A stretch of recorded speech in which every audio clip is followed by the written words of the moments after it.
Hey guys, welcome to my channel, and today we're going to take a look at another horrible case with you. The case of Jennifer Seben. Why did a loving husband mutilate his wife?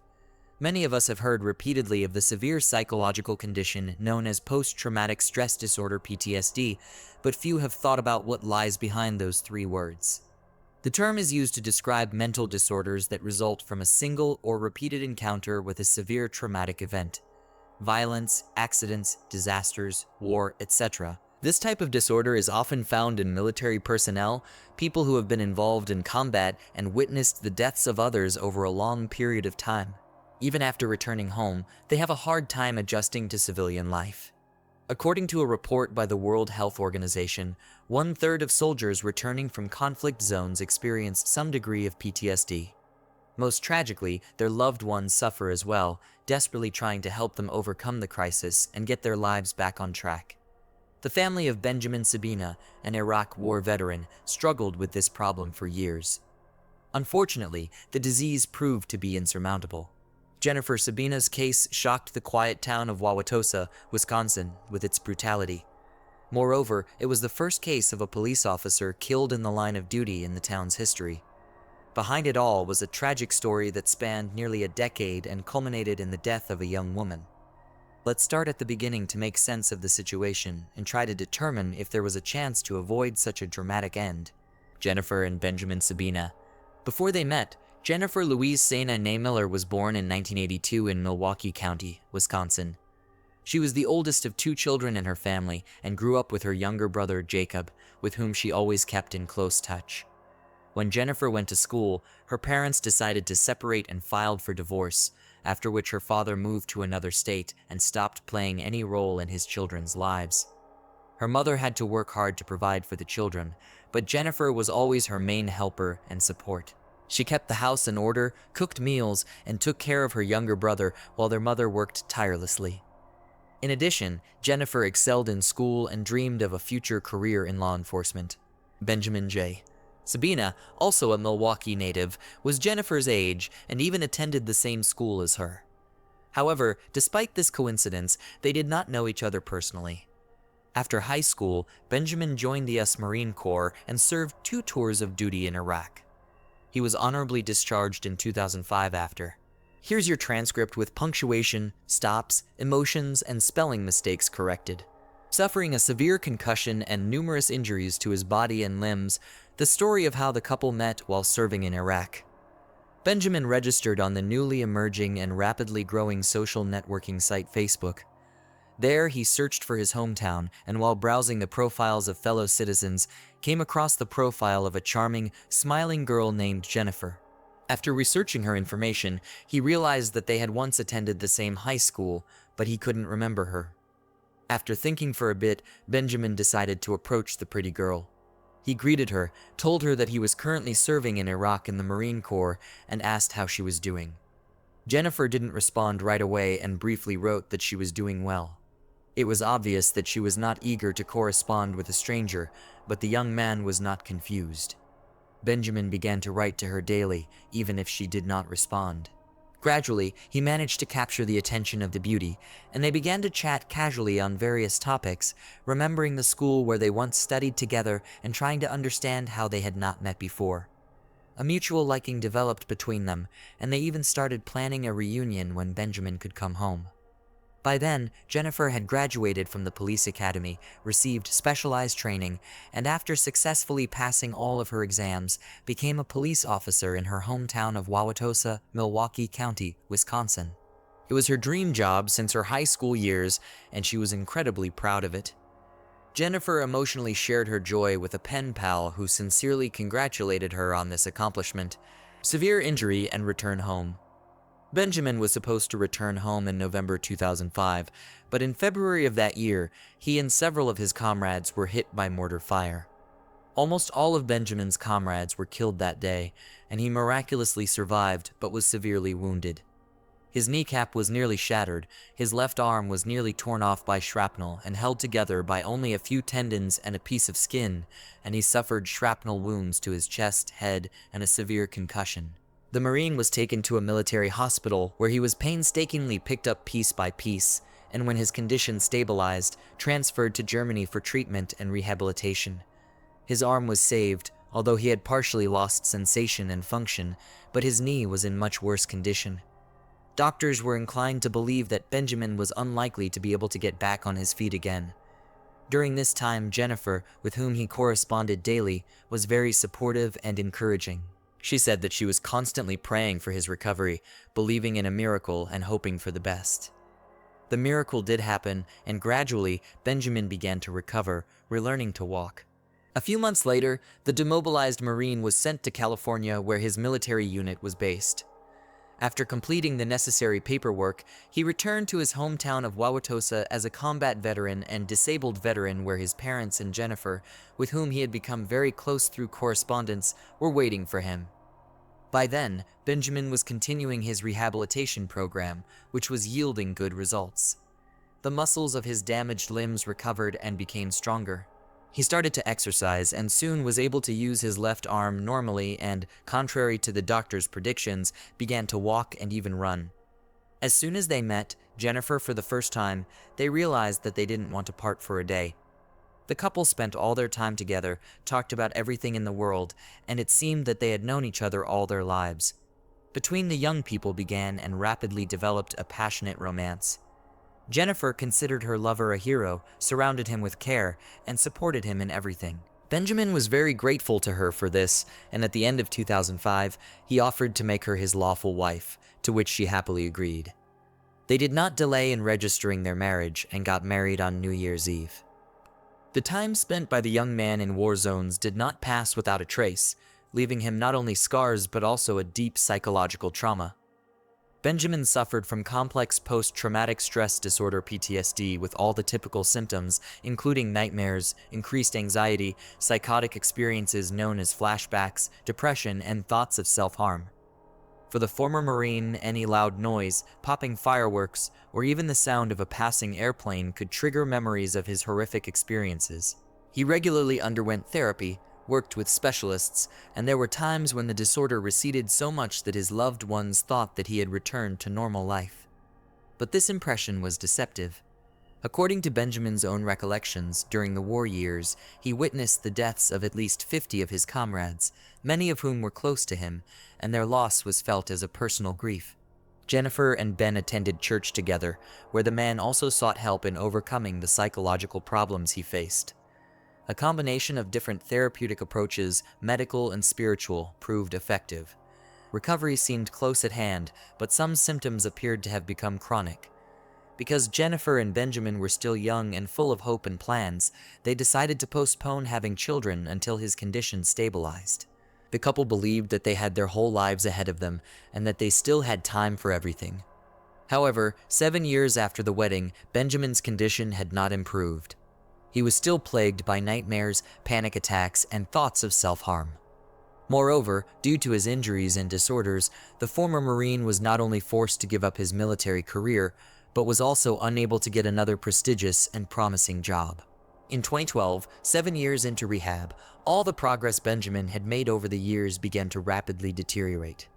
In October, Jennifer confided to her best friend Linda that her husband had acquired a gun that he hardly ever parted with and even slept with it under his pillow at night. He would often wake up with nightmares, screaming, grabbing the gun, unable to realize where he was, and feeling as if he were still at war, surrounded by enemies.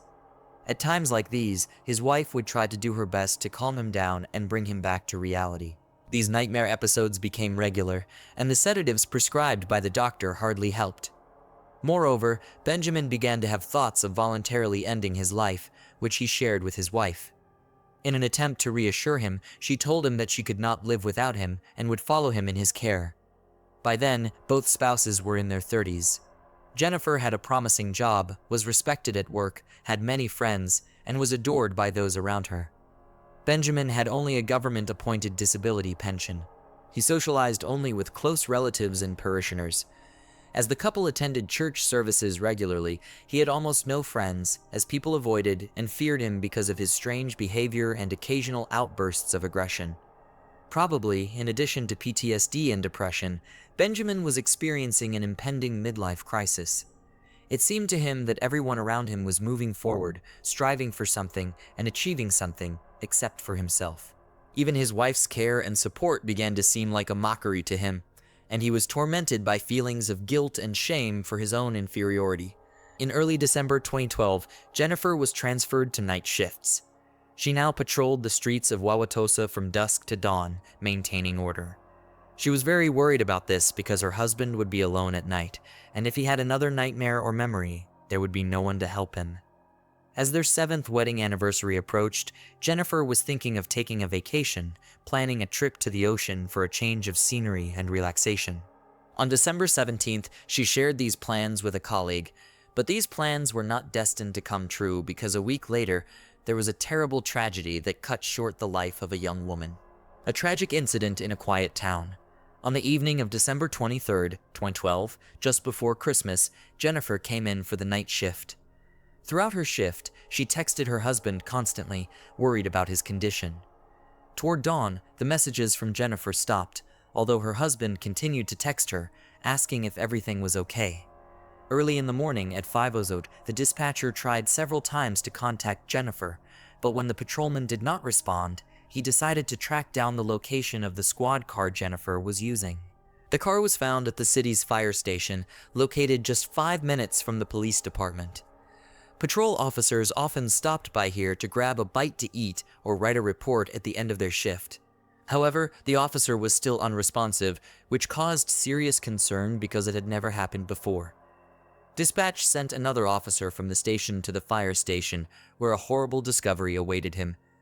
Jennifer's squad car was parked at the back door of the building, and just a few feet away, right by the exit, Jennifer lay lifeless on the snow-covered pavement in a pool of blood. She had suffered multiple gunshot wounds to the head at close range, and her face was virtually unrecognizable. The officer immediately reported the incident to the station, from where an investigation team was dispatched to the scene, as well as a medical team. Thus, on the night before Christmas, Officer Jennifer Seben became the first police officer in the history of the quiet town to be fatally wounded. In the line of around 6:30 a.m., Benjamin called the police station, inquiring how his wife was doing and why her phone was not answering. He was told that there had been an incident with Jennifer without giving details and was asked to come to the station immediately. He arrived less than half an hour later, looking anxious but strangely asking no questions. Benjamin didn't try to find out what had happened to his wife, whether she was hurt or if she was even alive. He answered a few standard questions, telling what had happened the night before and where he had been while his wife was on duty. According to Benjamin, after his wife left, he went to the store briefly and spent the rest of the evening and night at home, playing video games and texting Jennifer until she suddenly stopped responding. In the morning, he called the station and was asked to come in. At the time, he could not be charged, only questioned standard procedure. However, the police noted fresh abrasions on his hands and dried blood on them. In response, Benjamin said he struggles with post-traumatic stress disorder, and that pain often helps him come to his senses. When the former Marine was finally informed that his wife had been fatally wounded, he had a real breakdown. He jumped up, shouting that it couldn't be true, knocked over a table, and began pounding his fists on the wall. It took several strong officers to subdue and calm the distraught widower. Case investigation at the crime scene.